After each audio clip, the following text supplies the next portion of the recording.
13 Tales Told by a Dubliner by Turlough Conmee.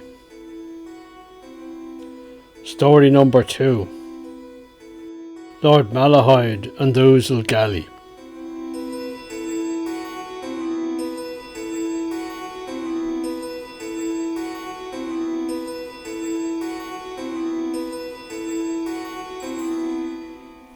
Young Lord Malahide, Peter Plunkett by name, was a fashionable and wealthy young man about town in Dublin, and he had inherited a fortune from his father, who died of an attack of gout when the young lord was only 20.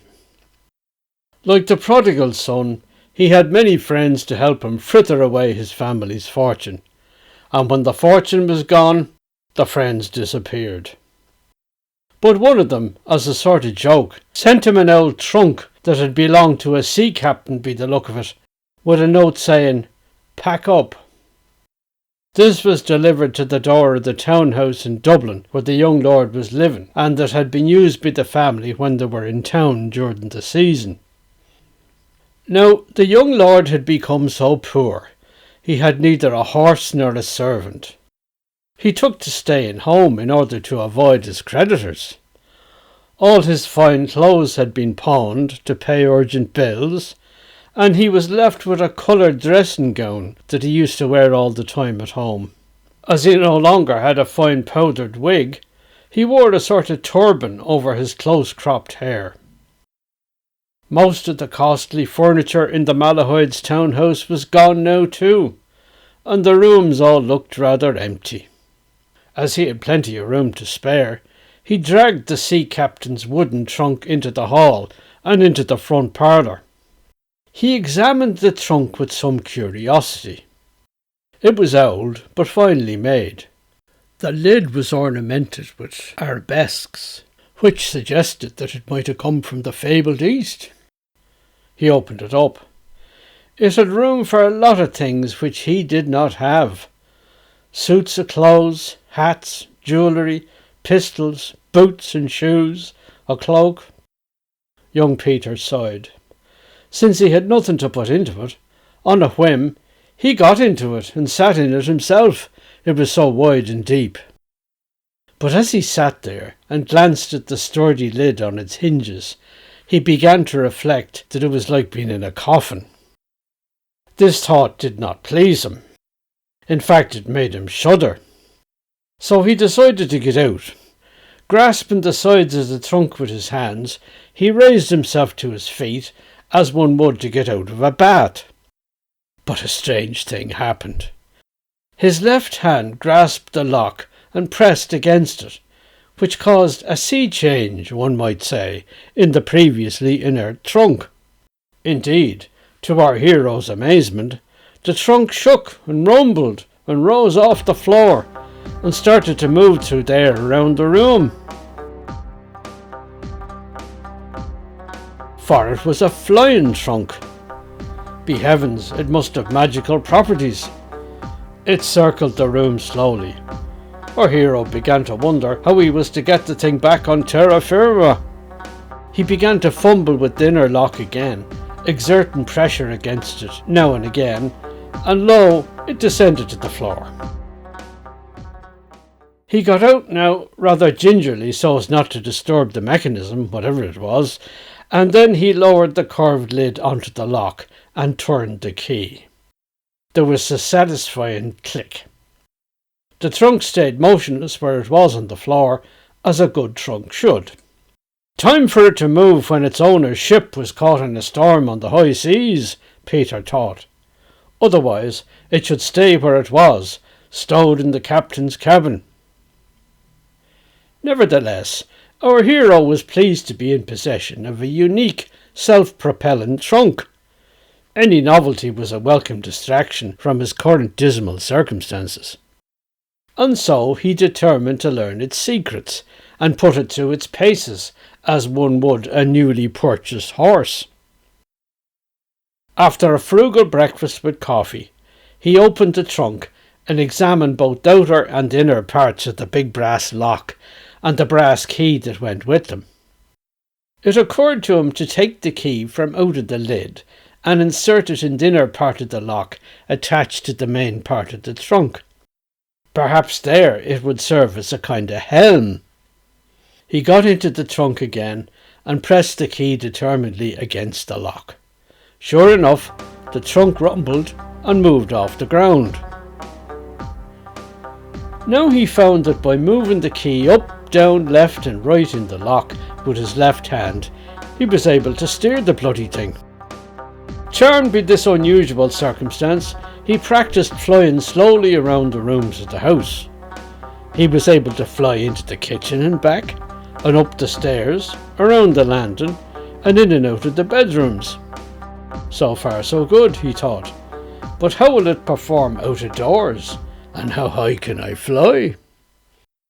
Instinctively understanding the need for discretion concerning this new treasure, this ace which the dealer in life's game had just casually dealt him, he decided to say nothing to his erstwhile friends about it, even to the friend who had sent it to him.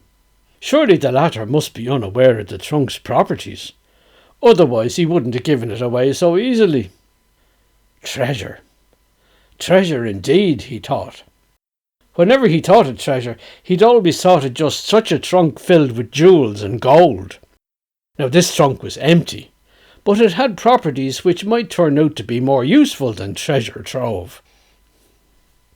With the same instinct for discretion, he waited until nightfall. Then he took it out into the backyard of the house. Checking that he was not observed, he opened the trunk, climbed in, manipulated the key, and the trunk rose in the air. This time, he kept the key pulled upwards, and ever upwards the trunk went, so he could hover near the rooftops. A little higher, and he was above the roof of his house, and flying across the roof, he could look down the chimney. He took a trip over the rooftops of that part of Dublin, made a circuit of the neighbourhood. Then he found his way back to his own street, his own house, and landed in the backyard again. It worked. He pulled the trunk back into the empty house. A decision was forming in his mind. He would leave Dublin, slip away, leave the country, and try his fortune in some foreign clime. He would give his creditors the slip, cease to be the subject of gossip, and maybe one day he would return a rich man. So there and then he decided to go on a long journey, since he now had the means. Where was he to go? To England? It wouldn't be far enough away to be out of reach of his creditors. To the American colonies? He didn't fancy a trip all the way across the ocean, with hardly an island for relief in between. To the continent of Europe? Yeah, that was it. He had always wanted to go on the grand tour, but in his present circumstances he couldn't afford it. Now he could fly there instead. He would cross the Alps, see Venice and the Adriatic, Rome perhaps, Naples perhaps, and why not cross over into the Turkish dominions, see Greece and the Aegean and Constantinople itself. It was all waiting for him. He yawned. He was tired and had better go to bed for a night's sleep, in spite of all the excitement. Before dawn the next morning, he was on his feet again. He packed what little he had in the trunk, and as dawn was breaking, he dragged the trunk out in front of the house, got in, and off he went, unobserved by any neighbours or passers-by. He rose into the sky over Dublin Bay and headed across the Irish Sea to Wales and England. Then there was more sea, and France, and then the Alps. As it was getting dark again now, and he was hungry, Peter decided to land on an alpine pasture where his only company would be a few goats. He landed on such a grassy slope, and the goats looked at him with great curiosity.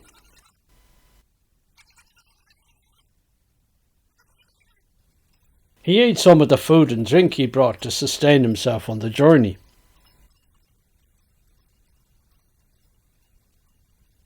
Next morning, As dawn was rising pink and blue over the magnificence of the Alps and their snow-capped peaks, he took off again. With the sun rising on his left, he flew south and east, and soon he would be over the smiling Mediterranean. He flew down the Adriatic, crossed Greece and the Aegean, till finally he came in sight of a great city, which was Constantinople. He could see the Bosphorus, the Asian side and the European side, ships plying up and down the strait and between the harbours, the lights of the houses, the plaintive call of the muezzins summoning the faithful to prayer at the Mosque of the Hagia Sophia, and the Topkapi Palace. Constantinople, the gateway to the fabled East, he thought, and laughed to himself, for all at once he seemed a hero from the 1001 Nights, attired in caftan and turban, travelling to the great city of the Sultan on a flying carpet. He landed just outside the city in a wood as the sun was setting, and hid the trunk away in a thicket. Then he went into the city. Walking around in his dressing gown and turban, he wasn't at all conspicuous among the Turks, most of whom wore the caftan and head covering similar to his own. Soon he found the Sultan's palace, and he heard a woman's voice singing. He looked up, and there was a beautiful girl singing plaintively at a window in a tower. He was smitten with her all of a sudden.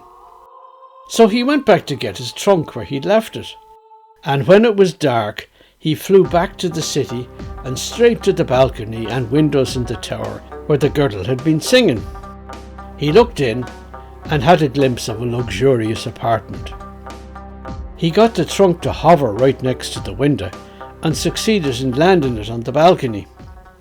In through the open windows he walked, and there she was, the girl of his dreams. Her eyes were as black as her long hair, and she was dressed in jewelled garments. She welcomed him with a beautiful smile, and they sat down together, reclining on divans. She gave him to understand that her name was Gulnair. He announced himself as Peter Plunkett, if you please, and let it be known that he'd just come from a very long journey and would appreciate some refreshment before he did anything else. There was plenty of fine food and drink there, and he refreshed himself while she served him the best of everything. Having eaten and drunk his fill, he turned to gaze into her dark eyes. Well, one thing led to another. They pledged undying love, and soon he was flying back and forth to the balcony high in the palace every night. What was more, Gulnair began to take him on secret midnight tours of the palace so that he could admire its riches. He saw many veiled beauties, obsequious slaves and eunuchs. However, the pair didn't go unnoticed for long, and the Janissaries, whose duty it was to patrol the palace, surrounded this pale stranger and asked him his business. Now, it emerged that he'd been going in and out of the royal harem. This girl was one of the Sultan's youngest wives. The Janissaries dragged him away and cast him into prison. When they went to Gulnair's apartments, they found the trunk on the balcony, and since it clearly belonged to the pale interloper, they impounded it without suspecting its magical properties. He was brought before a Sharia court the next day. The captain of the Janissaries gave evidence and told the judges of the malefactor's arrest. These bearded, beturbaned worthies gave him to understand that he was being given a choice. He could be bound hand and foot and thrown in the Bosphorus, or he could suffer a fate worse than death. It isn't recorded what he chose, but he survived. After he'd been in prison for several weeks, they sold him as a slave to a corsair who was in Constantinople at the time and needed an extra hand on board. So he was rowed out to the ship in chains. What was more, the Janissaries loaded the old trunk on the boat as being his only property, and loaded it on board the pirate ship with him, laughing and making jokes in Turkish. The captain of the vessel looked him over somewhat contemptuously, and ordered him to be unchained and taken below with the trunk. He would be expected to use the trunk as a bed in the corner of the galley slaves' quarters. The young lord soon found, when he got down there, that all the others in the crew were pale strangers like himself, and he was dumbfounded to hear them speak to each other in the English tongue, and in a dialect that was very familiar to him from his earliest years. It was Dublin dialect. "Good grief," he exclaimed. "What's this I hear? Are you all Irish lads from Dublin?" They looked at him with sheepish grins. "And what if we are? Who might you be?" The young man sighed. "I am Peter Plunkett, Lord Malahide, and not long ago I lived in Dublin. But now I have fallen foul of the Turks, and clearly you are in like case." "A gentleman, then," said one of the sailors. "How did you get here to Constantinople? You were on the grand tour, I suppose, as young gentlemen like to be." He nodded ruefully. "Well, it wasn't a good idea to come so far," said the sailor. "Not Constantinople. Sure, with these pagan Muslims, you take your life in your hands. What did you do that you ended up here on board?" "To my misfortune," said Peter, "I found my way into the Sultan's palace and encountered a beautiful young lady named Dubliner. Only too late did I realize that she was one of the Sultan's harem. They found me there." The sailors all groaned. "So you got yourself into a pretty pickle, young gentleman, didn't you? Now you're paying for it." "And what of ye?" he asked. "How many of ye are there from Dublin? And what are ye doing as slave labour on a Turkish ship? Were ye sold for unpaid debts in the port of Constantinople, or what?" They shook their heads. "We were all crewmen on this very ship, all 40 of us. It's a ship from the port of Dublin. It used to be called the Ouzel Galley." Peter Plunkett gasped. "I heard of that ship as a youth," he said. "It went on a voyage to the Mediterranean and disappeared. No one ever heard news of it. It was presumed in Dublin that it sank somewhere, but that was years ago." The sailor who had spoke to him nodded. "Aye, that would not surprise me. That is, if they never heard the news of what happened to us." "What happened to ye then?" asked Peter. "We were several days out of Cadiz, through the straits and sailing for Sicily and on to our destination, Smyrna, when we were overtaken by Barbary corsairs, several ships of them. We were outgunned and they overran us almost without a fight. They swarmed over the decks and took us prisoners. A few of us were cut down trying to resist with knives or belaying pins or whatever came to hand. Their bodies were cast overboard. Our gallant captain, who had drawn his sword to oppose them, was made to walk the plank there and then. But they commandeered the ship, made us work the sails, and steered a course for Algiers. Ever since then, the chief of the Barbary corsairs, Bashir Bey, who sails up and down the Mediterranean between Algiers, Alexandria and Constantinople, terrorising all that are not of his Moslem persuasion, has used us as slave labour, working the ship under his officers and soldiers, and under his cursed pirate flag." "God preserve ye all," said Peter, moved by the story. "Well now, young gentleman, you're one of us," said the sailor, looking around at others. "My name is Jack Harrington, and I was first mate of the Ouzel Galley, so give me your hand on it." "Aye, aye," said all the sailors. Peter gave his hand, and he nodded solemnly to them all. The day was advancing, and soon they were all called on deck by their Moslem overseers to prepare the ship for departure. First Mate Harrington took charge of the young lord and told him what he needed to do to be useful. "Soon you'll get your sea legs," he said encouragingly. The ship went out on the evening tide, as stars were coming out over the Bosporus. Peter heard the sound of song from women on the brightly lit shore, and sighed. It made him think of Dubliner. But what was the use now? The whole flotilla of Bashir Bay was putting out to sea, and the light western ship was well able to keep up with the ponderous corsair galleys, of which there were 5.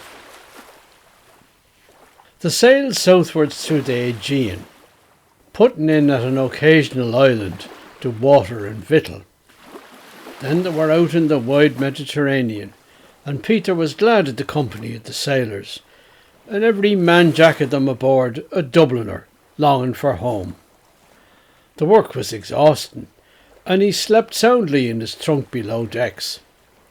He told no one yet of the trunk's properties, thinking that it would afford him the element of surprise in an escape attempt once they were in some port. Then again, he was loath to leave these luckless Jack Tars from his native city to their fate. Any ideas he might have had of jumping ship in Alexandria, their destination, had evaporated from his mind by the time the coasts of Egypt hove in sight. They were there for a few days, watering and revictualling, and Bashir Bay had business ashore, for Peter caught a glimpse of the fierce old pirate with his long grey beard, disembarking from his flagship, attended by a noisy retinue of Turks and Arabs. As for the slave labourers, they were kept busy loading and unloading on the wharfs, from which they were not permitted to stray, by their Moslem guards with their muskets and scimitars always at the ready. Old Bashir Bay was back in the afternoon of the 3rd day in port. They set sail again, setting a course westwards, and again Peter sighed as he saw the darkening starry sky overhead and the vastness of the sea in front of them. But he had got his sea legs, as Mate Harrington had said, and he was now able to reef sails and scramble up into the rigging when he had to, without a moment's hesitation. He was acquiring his old strength and more. As they sat below decks at night, resting after their day's labours, Peter asked Jack Harrington suddenly, "Do you ever think you might escape?" "Aye, we do, of course," said Harrington with a sigh. "But we're too well watched. We can hardly jump overboard, for if they didn't manage to shoot us, the sharks would get us before we reached land. One man at a time couldn't even slip away when we're in port, for think of it, in a Moslem port, where could he hide? And how could he get away from there?" Peter nodded. If the ship was at a distance from the rest of the flotilla, could a group of men not seize it from the guards, if they had the element of surprise? Perhaps under cover of darkness. Then they could sail away before dawn and make for some Christian port. "We have thought of that sometimes too, but we're too well guarded. Apart from us that crewed the ship, there's 3 officers and 15 men armed with scimitars and muskets to watch us. Bashir Bay has no reason to trust the likes of us, though we've given him no trouble so far." "A few guards he could overpower," said Peter. Harrington nodded. "We could, but it'd be a desperate fight. They'd try to use their weapons. Anyway, the opportunity only arises occasionally, and we never have advance notice. No time to plan." "Then we must keep watch. We must keep our ears open. All we need is time when most of them are ashore, and advance warning so we can lay our plans and be ready." "Very well," said Harrington. "We'll do that." They sailed onward, past Sicily, and stopping to water and victual at an island called Sherba, off the North African coast. Then it was onward again, and obviously now they were making for the home port of Algiers. Peter managed to exchange a few words in lingua franca with one of the Moslem men-at-arms, who was clearly pleased at the prospect of having some shore leave on his hometown. "We will leave you out to sea, out in the roads," he laughed, "and then we will go ashore and make merry. Bashir Bay will make a great feast." Peter told this news to Harrington. "You see what this may mean," he whispered. "They will leave us out in the roads, maybe with just a few men to watch. Then, one night, we can strike." "Are you with us then, Lord Peter?" asked Harrington. "And will you pledge to stand by us?" "Aye, that I will," said Peter. "And that trunk I sleep in will come in handy. When the opportunity arises, I'll tell you exactly how." By the time the pirate flotilla stood off Algiers, the lot of them had made a plan to strike for their freedom. "Now," Peter said to them, "it's time to tell ye all the secret of my trunk. It can fly. Believe me, when I operate the lock, it rises into the air, and I can steer it." "Go with that," the Jack Tars exclaimed with guffaws. "Just watch now," said Peter. They were locked in their quarters for the night, away from the prying eyes of the pirate guards. He sat in the trunk and pressed the inner part of the lock gently. The trunk shuddered and rose several feet off the ground. He steered it from one end of the section below decks to the other and back again. "Now," he said triumphantly, "what do you think of that?" "It's bloody great," said they all. "It's like one of them flying carpets the Muslim boyos tell stories about. However it works. But what do you propose to do with it? Escape in it? It can only carry 2 men at most at any one time." "We'll use it as a distraction," said Peter. "I'll take off in it into the air, and it will be such a shock to them they will forget about everything else and try to figure out what is going on. That is your chance to overpower them, as many as there are of them. I will try to stay out of musket range and land again when you have the ship in hand." They were anchored in sight of Algiers, the ships of the flotilla well spaced out in the roads. Peter Plunkett and Harrington saw the flagship's boat go ashore with Bashir Bey and his principal officers. During the day, groups of fighting men were getting in boats and heading into port, ready for their shore leave and the carouse that Bashir Bey had promised them. By the evening, all was quiet on the ships, and on the old Ouzel Galley there were only 10 armed men left to keep watch under their Moslem captain. The sailors were told to look to the sails and rigging and repair any that needed attention. At this point, some of the sailors brought up the trunk on deck a bit aft. It seemed to be full of fresh sails and rope. Underneath, though, Peter Plunkett lay hidden. As soon as the supplies were taken out, the sailors closed the trunk over Peter, and he kept very quiet, hoping no guard might be curious enough to want to take a look under the lid. Darkness was now falling. At a signal from Harrington, Peter opened the lid, sat up, looked around, and pressed inner lock with all the strength he could muster. The trunk rumbled and shot into the air, keeping clear of the rigging. There was a shout of amazement, followed by shouts of alarm, all in Arabic, as the trunk rose over the masthead and then began to circle around the ship. All eyes of the guards were now on the dark flying shape in the sky, and they pointed to it as they tried to follow its course. One even shouldered his musket and took a shot at it, which was wide of the mark. This was the signal for the attack. The sailors jumped on the guards, several to overpower each man and deprive him of his weapons. Some went to the captain's cabin and overpowered the officer in charge. It all happened very quickly. By the time Peter landed back on deck, the Ouzel Galley was in the hands of her former crew. 2 of the guards were dead, having resisted with desperate courage. The others and their officer were trussed and gagged in a group on the deck. They were now under guard of their former prisoners. It was pitch dark. Hardly a lantern was to be seen lighting on the other ships in the flotilla. The crews were ashore carousing, and only a few men were left on board, and even they were likely to be asleep. On the Ouzel Galley, they waited till the moon went down, and then they weighed anchor and slipped away out to sea, and no man saw them go. The sails were shaken out, each sailor stood to his task under the first mate's command, and be dawn they were over the horizon and speeding westwards for Spain.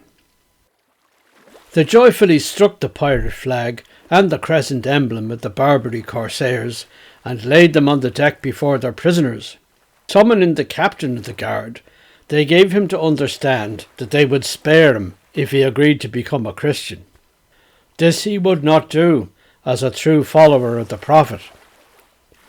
So they made him walk the plank, urging him forward with their scimitars, until finally, with a mighty despairing shout of "Allah is great," he fell into the sea. And there the sharks made short work of him. The rest of the guard thought they were in for the same fate, but on consideration, the crew decided to sell them in the first Spanish port they reached. The port they steered for was Cartagena, and there they explained to the Spanish authorities who they were and how they had escaped from Moorish slavery, being careful to leave out any mention of the flying trunk, so as not to strain credulity. When word got around the city about the escape of these Christians, there was great rejoicing among the citizens. So having watered and victualled and disposed of their prisoners, they set sail again, keeping to the Spanish coast in case there were any pursuers from Algiers, and reaching Malaga, and then a few days later passing through the straits and sailing on to Cadiz. Now the long section of the home voyage began. They were well out to sea off the Spanish coast, going northwards. Harrington was in command, and Peter Plunkett functioned as the navigator. Several times a day he rose off the deck in his trunk and took burdens and observed the weather, and so plotted their course for home. They sailed back up along the coasts of Spain and France, and then when they got past Finisterre in Brittany, they set their course and steered their bark to Erin's Oil.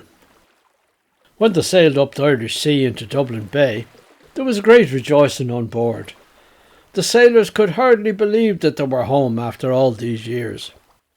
How lovely did the golden sunset seem over Ireland that evening. They hove to and dropped anchor before the port of Dublin, just as darkness was falling.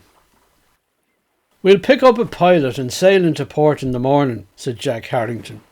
"In the meantime, we have a few things to arrange, and we better think them out." Having furled the sails, the men gathered around on the foredeck. "Men," said Harrington, "we have to think about securing our own fortunes out of this before we sail into port.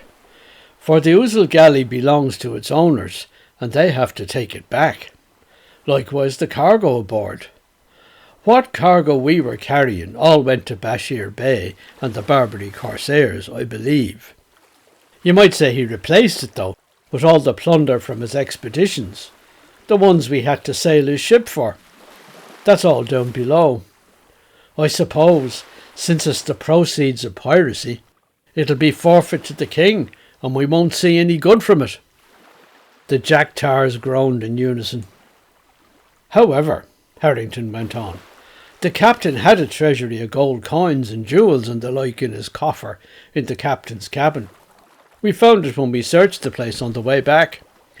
You may be sure he didn't come by that too honestly either. Anyway, we counted it up, and it comes to 50,000 guineas, not including the jewels." There was a loud gasp from the assembled sailors. "Now, if we divide that up between us, we should get more than 10,000 guineas worth each out of it. But we'd better keep the matter to ourselves, or King George will be getting his hands on that too." "Well then," said a sailor, "let's portion it out now tonight and say no more about it." There was another cheer at this. "Hold hard," said Jack Harrington. "We should have years of pay coming to us too from the voyage. That's due to us from the owners, or whoever acts for them. After all, we're only poor sailors who've been away at sea, right?" He looked around at them all and grinned. "What are you driving at, Jack?" they asked. "Speak plain now." "Well," said Harrington, "if they see us each with bags of gold coins, they'll think we're rich, and they might not give us much in the way of back wages." "So what do you want to do with the gold? Hide it?" "That's it," said Harrington. "Lord Peter here has a solution, I believe." Peter Plunkett nodded and stepped forward. "I intend to reclaim my old family estate in Malahide, just across the bay there," and he pointed to the north coast. "We can take the ship's boat and go there tonight with the captain's treasure. I would offer to fly there in my trunk, but the gold would be too heavy.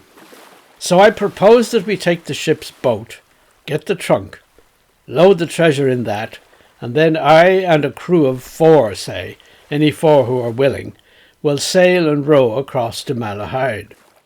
We'll bring the trunk and the treasure up to the house, hide them in the cellar, and be back here on board well before dawn."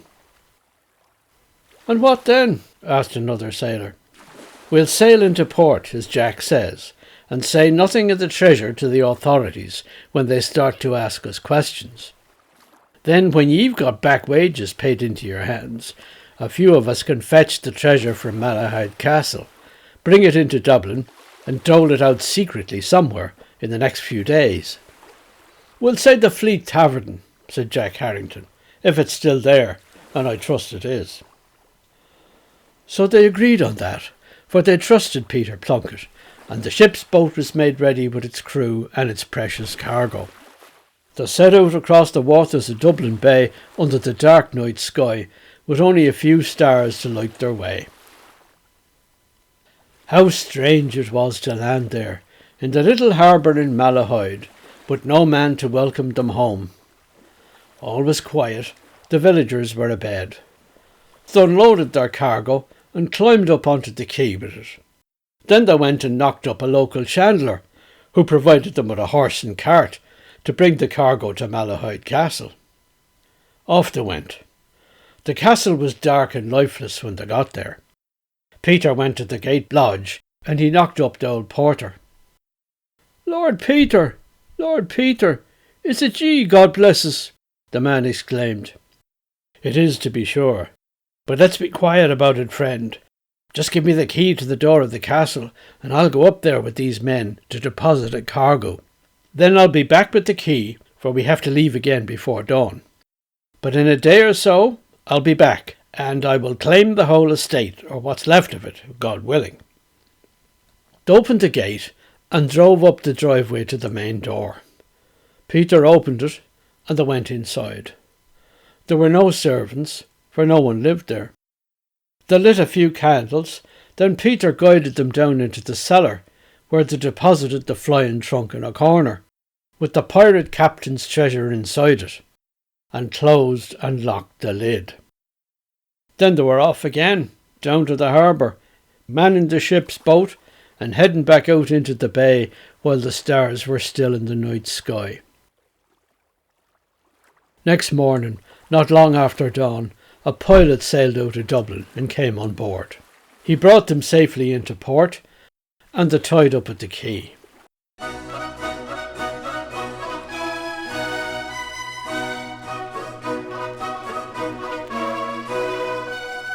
But when they arrived in port, it caused great perplexity. No one would believe that this Turkish man-o'-war was the Ouzel Galley with her crew that had left Dublin years before and disappeared without a trace. Eventually they had to believe it when the sailors unloaded what they had in the hold of the ship. It was rare spices and products from the Levant. It was also spoils of piracy. A committee of arbitration was convened to decide on the fate of these spoils. They decided that the proceeds were to go to the underwriters that had paid insurance for the loss of the vessel, and the rest was to go to the original owners of the vessel. Since there were spoils of piracy, the crew couldn't take a share of them. This was just as Jack Harrington had foretold. When the owners, or their heirs, were all summoned down to an Admiralty Commission hearing at the port of Dublin, they were each duly identified and assigned their share. "Now," said the President of the Commission to them, "ye will have to pay your jack tars their wages, which are due to them at the end of such a long voyage. Can ye add up all that is owing? For these are poor men who have been years at sea, ill-treated by them Moorish pirates, according to their own report, and they need to be compensated for all them years at sea." So the lawyers and accountants went to work and determined what was owed to each man, and paid them out their pay. And for those who didn't make it home, the pay would go to their widows and orphans as soon as they could be found. So some of the sailors went to celebrate their return at the Fleet Tavern, which was still in business, and other local hostelries frequented by seamen from near and far. Still more of them fanned out in the city, to places like Ringsend and Irishtown, to find their wives and families. Young Lord Malahide, for his part, hired a coach and four, and accompanied by several sailors, drove out to Malahide Castle. The place looked even more desolate by day, but he roused the old gatekeeper again, and told him to go down to the village and hire any servants that could still be found, for the castle was opening up again. The Plunkett's family solicitors were sent for, and much needed legal work was done in the parlour of the castle, signing of papers, swearing of affidavits, and what not. The next morning, our hero and his jolly jack tars brought the secret cargo up from the cellar, laid the treasure in the coach, where they could mount guard over it. But the flying trunk was left hidden in the cellar for the time being. They set off for Dublin again, and that evening all the crew converged on the Fleet Tavern at 5 o'clock. Jack Harrington had rented an upstairs hall from mine host, and there all the sailors stepped forward as he called their names and received their share of the Corsair's loot in a plain leather bag, with a wink and a warning to keep quiet about it and not spend it all in one place. This newfound wealth was a great consolation to the crew, every man jack of them, for they'd been finding out in the previous 24 hours that they'd been declared lost at sea. Their wives had gone and remarried, and in many cases they had no homes to go to. Such is a sailor's life. Now young Lord Malahide was able to claim his own castle and estate. He seemed to be settling down there in Malahide, and many young ladies in Dublin took an interest in this eligible young bachelor, as they thought. But he obviously didn't consider himself eligible, and he announced that he intended to continue life as a bachelor. Meanwhile, the sailors were restless after their long voyage and long absence. They were often out in Malahide, visiting their old comrade and helping him with the renovation of his castle. In the talks they had, they mentioned that they were most of them footloose and fancy-free, as the saying goes, and had the urge to go to sea again and try their fortunes elsewhere on the ocean wave. Peter Plunkett had got sea fever himself and longed to join them. In the meantime, since he hardly bothered much to go into Dublin and mingle with the gentry there, he sold the townhouse he had once lived in. The upshot of it was that, with the proceeds, he got together with his old comrades and put together a sum to buy the Ouzel Galley from its present owners and have it fitted out for an ocean cruise.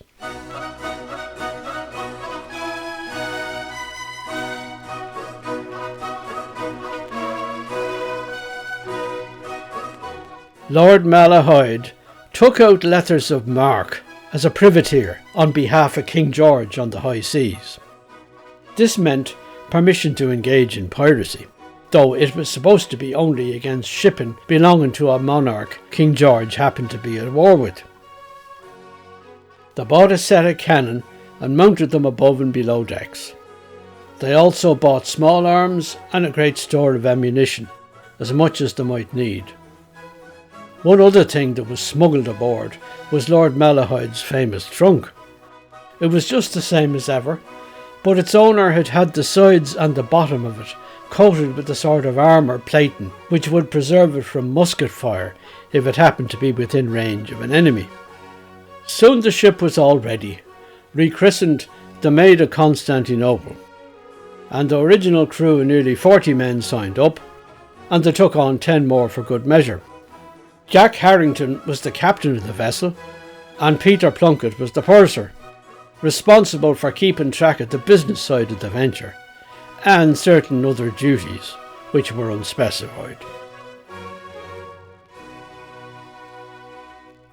When they set sail for the Atlantic and the West Indies, every man Jack aboard was keen for adventure, and they had scarcely a sigh left for old Dublin, the home from which they'd all been away too long. Once out on the high seas, they set to the business of privateering as if they had been Barbary corsairs. When a potential prize hove in sight, they would approach and fire a broadside at it with their cannon.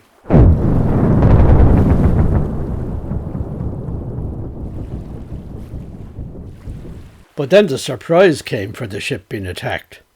A large container, like a trunk or a coal bucket, was seen to rise off the pirate deck into the air and fly across to the other ship, and then a few shells and bombs were tossed from this flying object, which fell to the decks and created havoc there.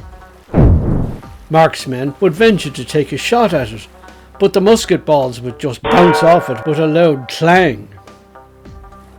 This continued until the pirates were able to board, and after hand-to-hand combat with cutlasses and belaying pins, secured the deck and received the crew's surrender.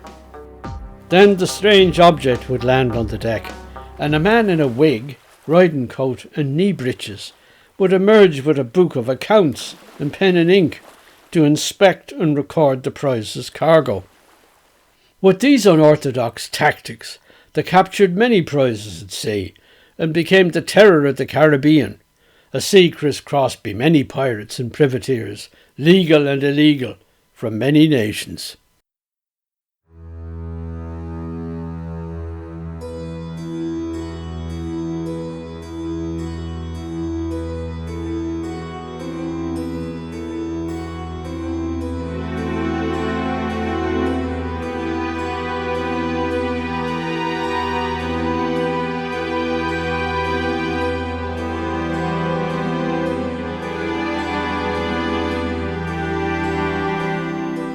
You have been listening to Lord Malahide and Ouzel Galley by Turlough Conmee from 13 Tales Told by a Dubliner.